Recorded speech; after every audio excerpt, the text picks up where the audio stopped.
Hello everyone, कैसे हैं आप सब लोग। आई होप आप सब लोग बहुत अच्छे होंगे और अपनी पढ़ाई कर रहे होंगे। दोस्तों, इस वीडियो में हम पढ़ने वाले हैं Newton's first law of motion को। दोस्तों, इस वीडियो में हम न्यूटन के पहले नियम के बारे में पढ़ेंगे और इसी से रिलेटेड हम उन एक्टिविटीज़ के बारे में भी बात करेंगे जो हमारे साथ हमारे डेली लाइफ में हुआ करते हैं। दोस्तों, ये वीडियो आपके लिए बहुत ही ज़्यादा इम्पॉर्टेंट होने वाला है, क्योंकि इस वीडियो में आप उन एक्टिविटीज़ के बारे में पढ़ोगे जो आपके साथ आपके डेली लाइफ में हुआ करती हैं। जैसे जैसे कि अगर कोई एक व्यक्ति बस में है और बस चल रही है, तो जब अचानक से ड्राइवर चलती हुई बस पर ब्रेक अप्लाई करता है, तो जो पैसेंजर्स होते हैं, जो उसमें बैठे जो लोग होते हैं, वो आगे की ओर क्यों बढ़ जाते हैं। या फिर अगर दूसरा एग्जाम्पल हम ये देखें कि अगर कोई एक बॉल है, बॉल को जब हम किक करते हैं तो बॉल कुछ दूर जाने के बाद रुक जाती है। तो ये चलती हुई बॉल अपने आप कैसे रुक जाती है। और जैसे कि आपने देखा होगा कि कोई अगर रेस्ट में है कोई बॉल, तो वो तो अपने आप नहीं चलने लगती, लेकिन जो चलती हुई बॉल है वो अपने आप क्यों रुक जाती है। तो इन सब के पीछे क्या फिजिक्स है, इसको ही हम पढ़ने वाले हैं। देखो यार, फिजिक्स को हम तभी अच्छे से समझ पाएंगे जब हम फिजिक्स को फील करेंगे। जब हम फिजिक्स को फील करते हैं तभी हमें फिजिक्स अच्छी लगती है, नहीं तो फिजिक्स पढ़ने में हमें बोरिंग आता है। तो आप लोगों से मेरी यही रिक्वेस्ट है दोस्तों कि इस वीडियो को आप लोग एंड तक ज़रूर देखें। मैं कोशिश करूंगा कि ये वीडियो ज़्यादा लंबा ना हो, 10 to 12 मिनट्स का हो। तो उम्मीद करता हूँ कि इतने ही रेंज में ये वीडियो बनाई जाए, और आप लोगों से यही रिक्वेस्ट है कि इस वीडियो को आप लोग एंड तक ज़रूर देखें। तो चलिए बिना टाइम वेस्ट किए हम Newton's first law of motion को पढ़ना शुरू करते हैं। तो सबसे पहले हम Newton's first law of motion के डेफिनेशन को पढ़ेंगे। तो इसकी डेफिनेशन क्या कहती है। Newton's first law of motion states that if an object is at rest. Newton का पहला नियम यह कहता है कि अगर कोई ऑब्जेक्ट रेस्ट में है, it will remain at rest, तो वो ऑब्जेक्ट रेस्ट में ही रहेगा। And if an object is in motion, अगर कोई ऑब्जेक्ट मोशन में है, इट विल कंटिन्यू मूविंग, तो वो मूविंग ही करता रहेगा, मतलब वो मोशन में ही रहेगा। वो कब तक मोशन में रहेगा। Unless N unbalanced external force act on it, वो तब तक मोशन में रहेगा जब तक उस पर कोई अनबैलेंस्ड एक्सटर्नल फोर्स अप्लाई ना हो जाए। तो न्यूटन का पहला नियम क्या कहता है। न्यूटन का पहला नियम यह कहता है कि अगर कोई ऑब्जेक्ट रेस्ट में है, कोई वस्तु रुकी हुई है, तो वो ऑब्जेक्ट रेस्ट में ही होगा। कब तक रेस्ट में होगा। जब तक उस पर हम फोर्स अप्लाई ना कर दें। और इसी डेफिनेशन का दूसरा पार्ट ये कहता है कि अगर कोई ऑब्जेक्ट मोशन में है, तो वो ऑब्जेक्ट मोशन में ही रहेगा। कब तक मोशन में रहेगा। जब तक उस पर कोई हम अनबैलेंस्ड एक्सटर्नल फोर्स अप्लाई ना कर दें। तो दोस्तों, ये होता है हमारा न्यूटन का पहला नियम।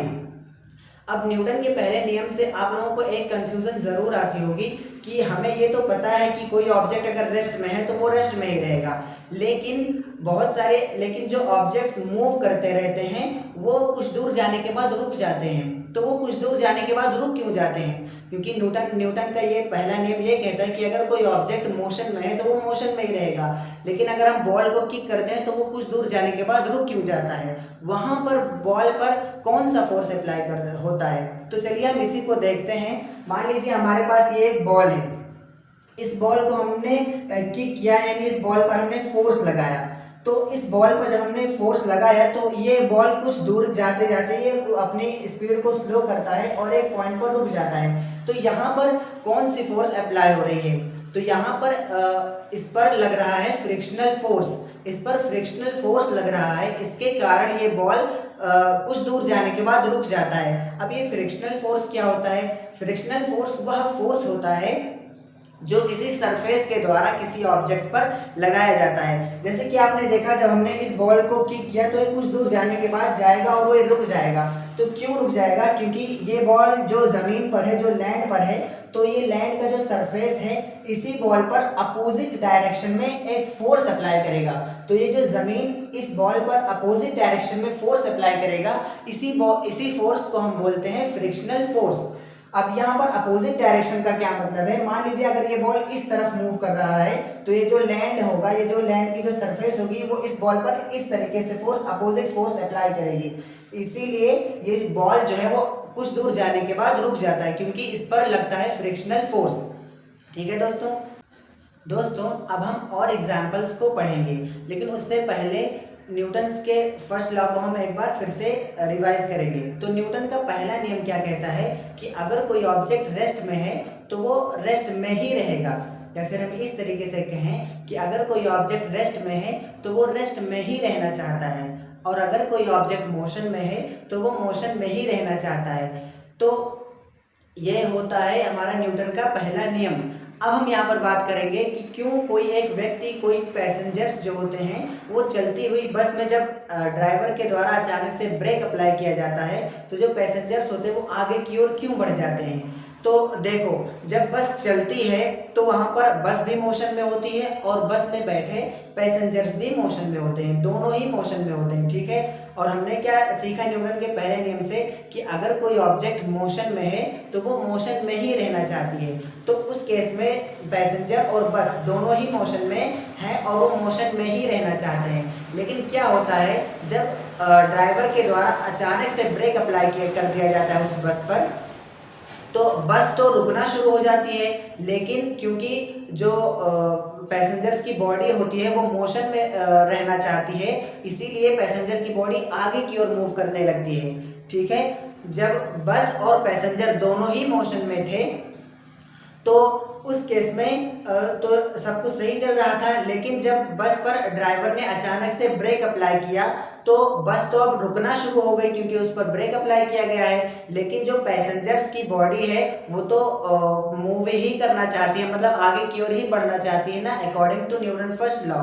इसीलिए जब ड्राइवर अचानक से ब्रेक अप्लाई करता है तो पैसेंजर्स की बॉडी आगे की ओर बढ़ जाती है, ठीक है। और इसी का जस्ट अपोजिट केस हम ये देख सकते हैं कि अगर कोई बस रुकी हुई है और पैसेंजर्स भी रुके हुए हैं, क्योंकि जब बस रुकी होगी तो पैसेंजर्स भी रुके हुए होंगे, तो दोनों ही रेस्ट में हैं।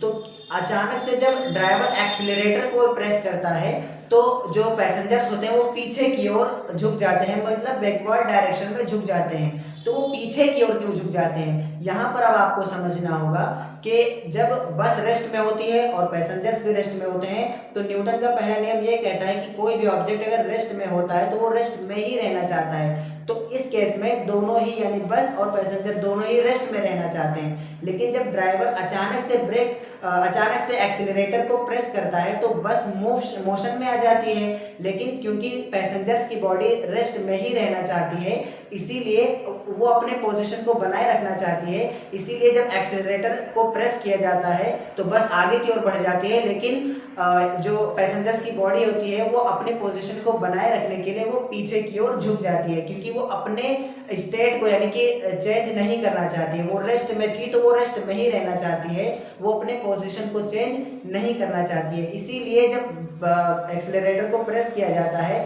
तो बस आगे की ओर बढ़ जाती है और जो पैसेंजर्स की बॉडी होती है वो पीछे की ओर झुक जाती है, ठीक है। दोस्तों अब हम एक और एग्जांपल देखेंगे Newton's first law of motion का। जैसे यहाँ पर हमारे पास क्या है, एक ग्लास है और ग्लास के ऊपर हमने क्या रख दिया है, एक कार्ड रख दिया है, और कार्ड के ऊपर हमारे पास एक कॉइन है। तो क्या होगा, जब हम कार्ड को कुछ इस तरीके से फोर्स लगाएंगे कार्ड पर, तो इस तरीके से हम कार्ड पर फोर्स लगाएंगे तो कार्ड जो होगा वो आगे की ओर बढ़ जाएगा और जो कॉइन होगा, जो सिक्का होगा, वो ग्लास में गिर जाएगा।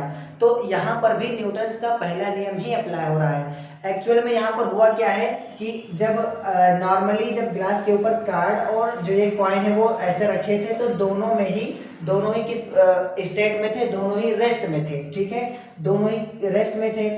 तो न्यूटन का पहला नियम ये कहता है कि कोई ऑब्जेक्ट अगर रेस्ट में है तो वो रेस्ट में ही रहना चाहता है। तो ये दोनों रेस्ट में थे और रेस्ट में ही रहना चाह रहे थे, लेकिन हमने क्या किया, इस कार्ड पर हमने सिर्फ और सिर्फ इस कार्ड पर फोर्स लगाया इस तरीके से। तो जब हमने इस तरीके से इस कार्ड पर फोर्स लगाया तो ये कार्ड किस में आ गया, मोशन में आ गया।